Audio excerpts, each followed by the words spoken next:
শাড়ি পরতে 8 ঘন্টা লাগে, চুল কখন বাঁধবো আর ওইসব রং চং দেবো।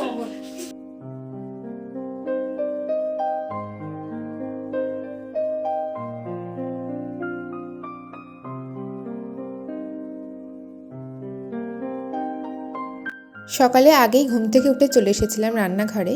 ডিম সেদ্ধ ভাত বসিয়ে দিলাম। বিছনাটা না গুছিয়েই চলে গিয়েছিলাম, কারণ আজকে অনেক কাজ। ভেবেছিলাম তাড়াতাড়ি রান্নাবান্নাটা অন্তত স্টার্ট করা যাক, বিশেষ করে ভাতটা।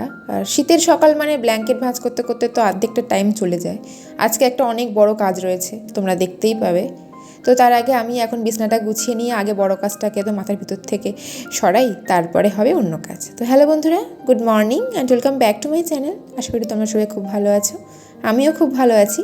তাহলে চলো তোমাদের সবাইকে সাথে নিয়ে প্রতিদিনের মতন আবার একটি নতুন ভিডিও শুরু করে দেওয়া যাক। আশা করি তোমাদের আজকের ভিডিওটি অনেক ভালো লাগবে। ভাতের ফ্যানটা ঝেড়ে নিচ্ছি, আর মা ওদিকে রান্না করতে বসেছে। সেই যে অপারেশনের পর থেকে মা রান্নাঘরে ঢোকেনি, রান্নাও করেনি। আর মা তো সবসময় রান্না করতো, রান্নাটা না করলে মনটা অনেকটা খারাপ লাগে। আর ভাতের হাঁড়ি তো মাকে চাগাতেই দিই না, কারণ ভাতের হাঁড়িটা মায়ের জন্য এখন অনেকটাই ভারী। মানে মোটামুটি কোনো রকম ভারী কাজ মাকে আমি করতে দিই না, আর এটা করাটা এখন একদমই উচিত নয়। এদিকে বোন পুজো করতে বসে গেছে। এমনিতে আজকে ওর মাথায় অনেক বড় একটা টেনশন রয়েছে। আর আমি ভাতের ভিতরে ডিম সেদ্ধ দিয়েছিলাম, তবে ফ্যান ঝাড়ার আগেই না ডিমগুলোকে বের করে নিয়েছিলাম, তা না হলে ওই ভাতের ভিতরে খুঁজে পেতাম না।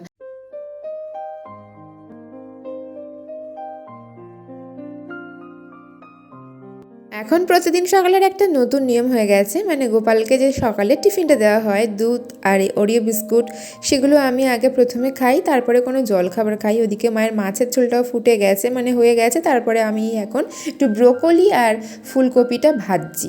এমনিতে ব্রোকলি খেতে আগে একদমই পছন্দ করতাম না, কিন্তু তারপরে আস্তে আস্তে না কীরকম এটা খেতে আমার ভালো লেগে যেতে শুরু করলো।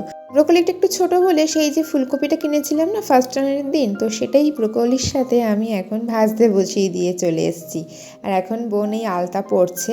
আলতা পরার যে আমাদের তুলি ছিল, সেটা খুঁজে খুঁজে খুঁজে খুঁজে মানে হয়রান হয়ে গেছি আমরা, কোথাও পেলাম না। লাস্টে বোন এই তুলো দিয়ে আলতা পরছে। তবে কেন আলতা পরছে তোমাদের সাথে আমি একটু পরে শেয়ার করছি। আর ওইভাবে আলতা পরতে বোন ভীষণ পছন্দ করে, মানে পায়ের ওপরটা পুরো আলতা দিয়ে ঢেকে দেয়, আর তারপরে সিম্পল যেভাবে আর কি পরা হয় সেরকমই। যে কোনো ভাজা করলে আমি চিনিটা দিই, কারণ মিষ্টি মিষ্টি হলে না ভাজার টেস্টটা আরও অনেকটা বেড়ে যায়। আগের দিনের পুঁটি মাছের তরকারি ছিল কাঁচা টমেটো আলু দিয়ে, তো আগের দিন রাতে আমি আর বোন শেষ করে উঠতে পারিনি, তো সেই জন্য সকালে আবার গরম করতে দিয়েছি। আসলে ভেবেছি আমি এখন জলখাবারেই ভাত তো খাবো, তাহলে একটুখানি আমি এটা দিয়ে খাবো। আর একটা ডিম সেদ্ধ নিয়ে নিচ্ছি। এমনিতেও বোন ভেবেছিল খাবে, কিন্তু এখন খেয়ে যাবে না, কলেজে যাচ্ছে তো। ওর কাঁচা টমেটোতে না অ্যালার্জি, তার উপরে আজকের দিনে অ্যালার্জি হলে খুব সমস্যা। এমনিতেও আজকের দিনটার কাছে অনেক টেনশনের, তার উপরে যদি শরীর খারাপ করে তাহলে টেনশনটা আরও দ্বিগুণ বেড়ে যাবে। তো সেই জন্য ওকে আমি ওই ফুলকপি আর ব্রোকলি ভাজা দিয়ে ডিম সেদ্ধ দিয়ে মাছের ঝোল দিয়ে খেতে দিয়ে দিলাম। আর আমি এদিকে খেয়ে নিলাম পুঁটি মাছের ঝাল আর ডিম সেদ্ধ দিয়ে সকালের জলখাবার।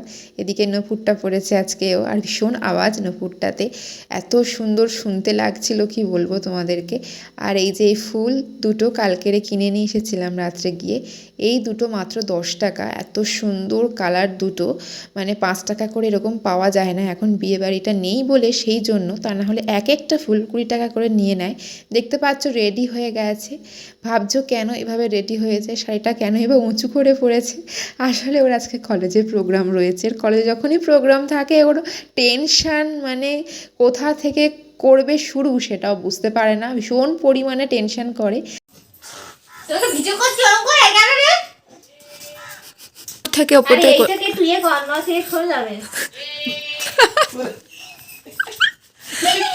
এটা বুঝে না জামা, এটা খুলে বুঝে না। আর বুঝবো কোথায়? এই কুঞ্চিটা তুলে দিবি, ফেলে তো হবে নাকি? নে বান পারিস।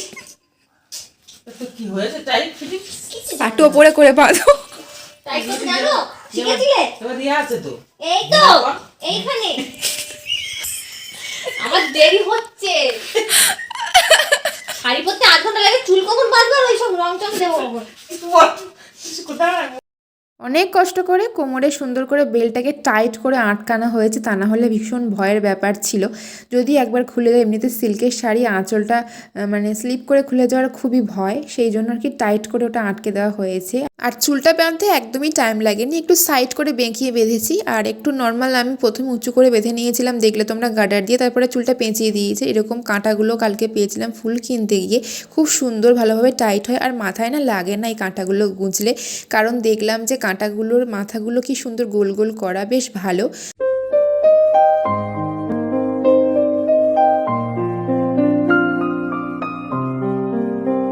বোনকে রেডি করে দিয়েছি, ক্লিপ সেফটি পিন একটা কম্প্যাক্ট সঙ্গে করে দিয়ে দিচ্ছি, কখন লাগে কি না লাগে। আরও ফোক নাচের জন্য এভাবে সেজেছে, দেখতে পাচ্ছ একদম সাঁওতালিদের মতন। কেমন লাগছে অবশ্যই কমেন্ট করে জানিও। আর ফুলগুলো মাথায় এত সুন্দর লাগছে, আমি দেখতেই থাকছিলাম শুধু, এত সুন্দর মানে মানিয়েছে ফুলগুলো মাথায়।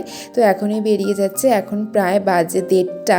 আর চাদর নিয়ে নিয়েছে, কারণ ভীষণ হালকা হালকা ঠান্ডা হাওয়া দিচ্ছে, আর এই হাওয়াটা একদমই এখন ভালো নয়।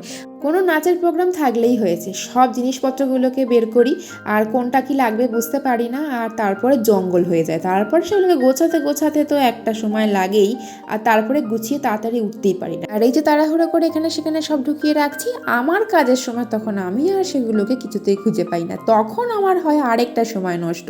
তো যাই হোক, কোনো রকমভাবে তাড়াতাড়ি গুছিয়ে ফেলার চেষ্টা করেছিলাম, তো গুছিয়ে নিয়েছিলাম তাড়াতাড়ি করে। একটাই টেনশন হচ্ছিল যে কখন স্নান করতে যাব, কারণ রোদ তো আর থাকবে না, এটা শীতকাল। আর এমনিতেও রোদ 12টার পর থেকে কেমন যেন ঝিমিয়ে পড়ে, তার উপরে একটু রোদ না পেলে ভীষণ সমস্যা শীতকালে। তো আমি গুছানো গাছানো সব কিছু কমপ্লিট করে নিয়েছিলাম মোটামুটিভাবে। আর তারপরে এসে দেখছি রোদের অবস্থা একদম খারাপ, কিন্তু কি করব, সেই এইটুকু রোদে আমাকে চুল শুকাতে হবে, জামা কাপড়টাও তো মেলতে হবে।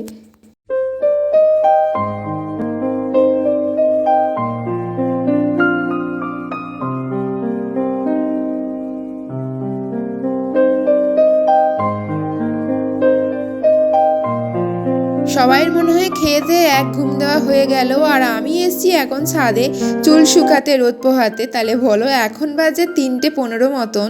আর শীতকালে 3:15 মানে অনেকটাই বিকেল বিকেল হয়ে যায়, আর কিছুক্ষণ পরেই কিন্তু সন্ধে নেমে যায়।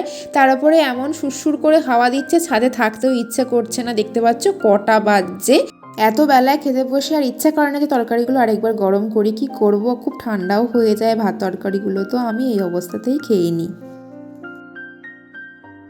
গুড ইভিনিং বন্ধুরা, এখন 6:30 বাজে, মা সবজি কাটতে বসে গেছে। তবে এগুলো কিন্তু এখন রান্না হবে না, এগুলো কালকে রান্না হবে, কালকে মোচা রান্না হবে। আর সেই জন্যই মা এই মোচা কাটছে।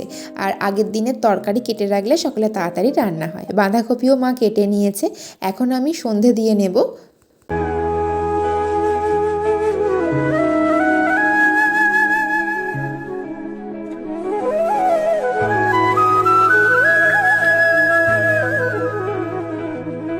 সন্ধে দিয়ে নিয়েই চলে এসেছি পাশের বাড়ির কাকুর বাগানে। একটা ভালো জিনিস বানাবো বলে ভাবলাম, কিন্তু দেখি ফ্রিজে ধনেপাতা নেই। তো ভাবলাম কাকুর বাগানে তো হয়েছে, একটু তুলে নিই। তো কোনো রকমভাবে আমি তুলেছি, খুব ভয়ে ভয়ে, কাউকে কিছু না বলে নিতে খুবই খারাপ লাগে। তো একটু ধনেপাতা চুরি করলাম বলতে পারো। আমার পছন্দের খাবারটা আমি এখন বানাবো, অনেক দিন ধরে খেতে ইচ্ছা করছে। তো আলু কেটে নিয়েছি, ছোট ছোট করে পিস করে নিয়েছি, মানে একটু চেলা করে নিয়েছি যাতে ভালো মতন সেদ্ধ হয়ে যায়। আর ছোলাটা না আমার সবেই ভিজিয়েছে, ওখান থেকে তুলে নিয়ে আমি এই সেদ্ধ করে নিচ্ছি আলুর সাথে। আর এইবারে যেটা মেন সেটা হলো তেঁতুল, এটা গুলতে গুলতে আমার জিভে জল চলে আসে, কি বলবো তোমাদেরকে। তো যাই হোক, এবারে এই শসা কেটে নিচ্ছি। তোমরা বুঝতেই পারছো নিশ্চয়ই আমি কি বানাচ্ছি। তো মোটামুটি এই শীতকালে আমার খেতে ভীষণ ইচ্ছা করে এই খাবারগুলো, আর আমার এগুলোর থেকে বেশি ভালো মনে হয় আর কিছু খাবার লাগে না, এত পছন্দ আমার এই খাবারটা। তো আর তারপরে এই শসা, পেঁয়াজ, আর এই যে স্পেশালি ধনেপাতা, মানে শীতকাল মানে আমার এই খাবারে ধনেপাতাটা দিতেই হবে। তো আজকে আমি বানাচ্ছি আলু কাবলি।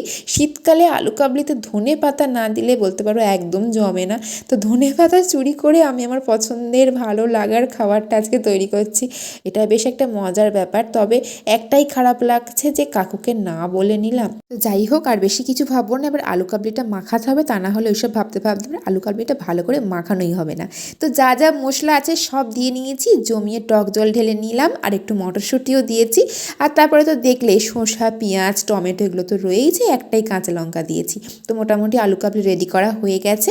আর মোটামুটি এইসব করতে করতে তো 8টা বেজে গিয়েছিল। তো মায়ের জন্য ডালিয়াটাও করে নিচ্ছি, কারণ আজকে সকালে কিন্তু রুটি করা হয়নি, মা খাবে আজকে ডালিয়া।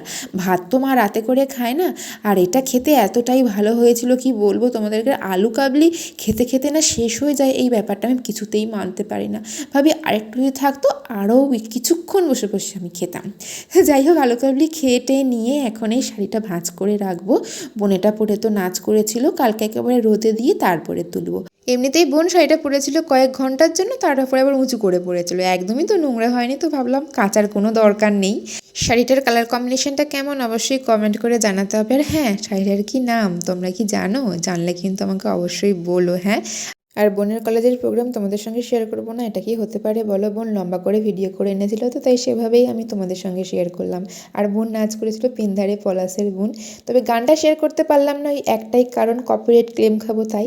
তো চলো বন্ধুরা, আজকের ভিডিওটি এইটুকুই। কেমন লাগলো কমেন্টে জানিও, একটা লাইক করো অবশ্যই ভালো লাগলে। দেখা হচ্ছে তাহলে তোমাদের সঙ্গে আবার একটি নতুন কোনো ভিডিওর সাথে।